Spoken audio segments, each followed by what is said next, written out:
I would say today might qualify a little bit as a trip to the hurt locker. You had RJ pressuring you heavy in the first moto, and then second moto coming from the back. I just felt like today was a grind for you, but in a good way. Are you pretty happy? Yeah, today was definitely a fitness test, incredibly, in these motos. The first moto I was happy with. I mean, even though RJ got by me on that last lap, it was a good moto, and I was happy with that, rode smooth. But yeah, second moto, on the start, we crashed and got ran over.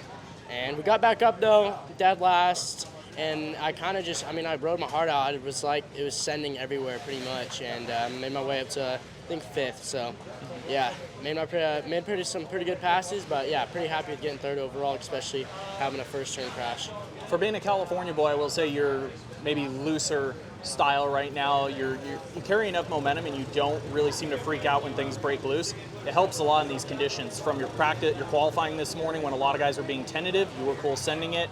In traffic, rut, I saw you jumping in and out one rut, whatever you had to do to make it happen. Again, pretty impressive for a California boy that probably doesn't ride a lot of conditions like this. Yeah, definitely. It's kind of weird how I can ride mud. It's always been a thing that I could do, even though I'd never rode mud growing up. Like Loretta's one year was a mud race, and I won both motos by 45 seconds just in the mud. It's weird that I somehow I think it's just my mentality of just sending it and just hanging it out is good for the mud. Can I ask one more?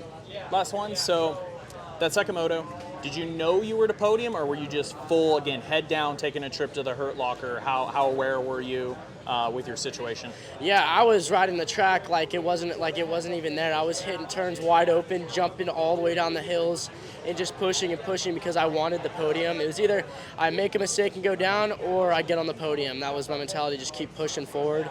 And yeah, I remember I came around second lap of the moto from a dead start on the start, and Duff said P11. I was like, damn, we made some good passes quick and kept charging forward and just kept ticking guys off slowly as they faded. And yeah, unfortunately, I was close on the last lap to getting a chance, and he pulled the whole shot, so that's pretty cool to be able to catch all the way up to those guys. Congrats on the weekend, and hitting the quad every lap was bad. Yes, sir.